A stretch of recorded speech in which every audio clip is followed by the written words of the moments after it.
लोकसभा चुनाव की तारीखों के ऐलान से ठीक पहले चुनाव आयुक्त अरुण गोयल ने इस्तीफा दे दिया है। उनका कार्यकाल 5 दिसंबर 2027 तक था और अगले साल फरवरी में वे मौजूदा राजीव कुमार के सेवानिवृत्त होने के बाद मुख्य चुनाव आयुक्त बनने वाले थे। इस साल फरवरी में अनूप चंद्र पांडे की सेवानिवृत्ति और अरुण गोयल के इस्तीफे के बाद 3 सदस्यीय चुनाव आयोग में अब केवल 1 सदस्य मुख्य चुनाव आयुक्त राजीव कुमार हैं। हालांकि कानून मंत्रालय के नोटिफिकेशन के अनुसार अरुण गोयल का इस्तीफा राष्ट्रपति द्रौपदी मुर्मू ने स्वीकार कर लिया है, लेकिन ये साफ नहीं हो सका है कि उन्होंने इस्तीफा क्यों दिया। अरुण गोयल 1985 बैच पंजाब कैडर के भारतीय प्रशासनिक सेवा अधिकारी रहे हैं।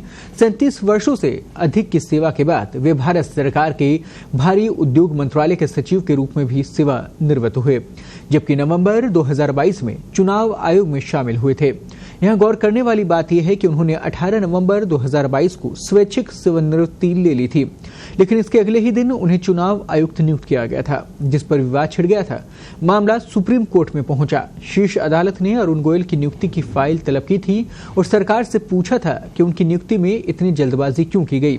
हालांकि सुप्रीम कोर्ट ने चुनाव आयुक्त के रूप में अरुण गोयल की नियुक्ति को चुनौती देने वाली याचिका खारिज कर दी थी और कहा था कि शीर्ष अदालत की संविधान पीठ पहले ही इस मुद्दे को देख चुकी है।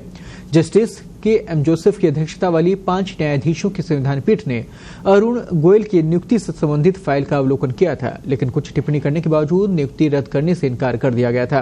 पिछले साल मार्च में जस्टिस जोसेफ की अध्यक्षता वाली बेंच ने सरकार को सीसी और ईसी की नियुक्ति पर कानून लाने का आदेश दिया था। 8 महीने से विपक्ष की पार्टियां, इंडिया जनबंधन की पार्टियां टाइम मांग रहे हैं चुनाव आयोग से कि वीवीपैट जो पेपर ट्रेल होता है, क्योंकि हमारे देश में ईवीएम इलेक्ट्रॉनिक वोटिंग मशीन नहीं है, इलेक्ट्रॉनिक वोटिंग मैनिपुलेशन होता है, तो उसको घटाने के लिए और जनता का जो विश्वास है हमारी चुनावी प्रणाली में बढ़ाने के लिए हमने वीवीपैट की मांग की है 100%। पर हमें टाइम ही नहीं मिल रहा है। चुनाव आयोग हमें मिलने से इनकार कर रहा है। एक निष्पक्ष संस्था, संवैधानिक संस्था, हमारा लोकतांत्रिक हक बनता है टाइम मांगने का। 8 महीने से हमें मिलने से इनकार कर दिया है। तो चुनाव आयोग एक निष्पक्ष संस्था होनी चाहिए, संवैधानिक संस्था है। कल अरुण गोयल जी ने इस्तीफा दिया। मेरे मन में 3 कारण आए। पहला कारण, क्या उनके और मुख्य इलेक्शन कमिश्नर के बीच में कुछ मतभेद आ गए हैं? क्या उनके और मोदी सरकार जो फ्रंट सीट में बैठकर ड्राइविंग करती है सभी संवैधानिक संस्थाओं की, क्या उनके बीच में कुछ मतभेद आ गए हैं? दूसरा मेरे मन में यह आया, व्यक्तिगत कारण हो सकते हैं, व्यक्तिगत कारण बिल्कुल हो सकते हैं उसकी वजह से। पर तीसरा कारण यह भी मेरे मन में आया, अभी अभी कलकत्ता के हाईकोर्ट के जज ने इस्तीफा दे दिया और अगले दिन बीजेपी में वो शामिल हो गए और बीजेपी की चुनाव लड़ने की उन्होंने घोषणा की।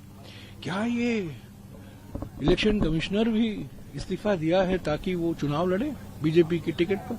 ये भी हो सकता है। बात है कि इलेक्शन कमिश्नर इस तरह से अपना इस्तीफा दे दें, और अभी तो उनका टर्म अभी बाकी है, और लगता तो जाहिर तो है, लेकिन मैं कुछ इसके बारे में कह नहीं सकता क्योंकि मुझे कोई व्यक्तिगत जानकारी नहीं है। लेकिन जरूर इसमें कोई पीछे कोई राज होगा, कोई डिफरेंस ऑफ ओपिनियन की बात होगी, मतभेद की बात होगी। लेकिन दुख की बात यह है कि हमारे सुप्रीम कोर्ट ने फैसला किया था और 5 जजेस ने फैसला किया था कि चुनाव आयोग में जो कमेटी निर्धारित हो उसमें चीफ जस्टिस ऑफ इंडिया रहें। इन्होंने उसको रद्द कर दिया, वो फैसले को माना नहीं। एक इन्होंने लेजिस्लेशन ले आए, कानून ले आए, जिसके अंतर्गत ये खुद नियुक्ति करेंगे, प्रधानमंत्री जी खुद नियुक्ति करेंगे। तो इसका लक्ष्य केवल एक ही है कि अपने लोग वहां पे बैठाओ, जैसे अपने लोग हर जगह पे बैठा रहे हैं। कोई भी इंस्टीट्यूशन हो, ये अपने लोग, अपनी सोच के लोग वहां बैठा रहे हैं। और ये बड़ी दुख की बात है, क्योंकि अगर संविधान की नींव कमजोर हो जाए तो उसका ढांचा भी गिर सकता है।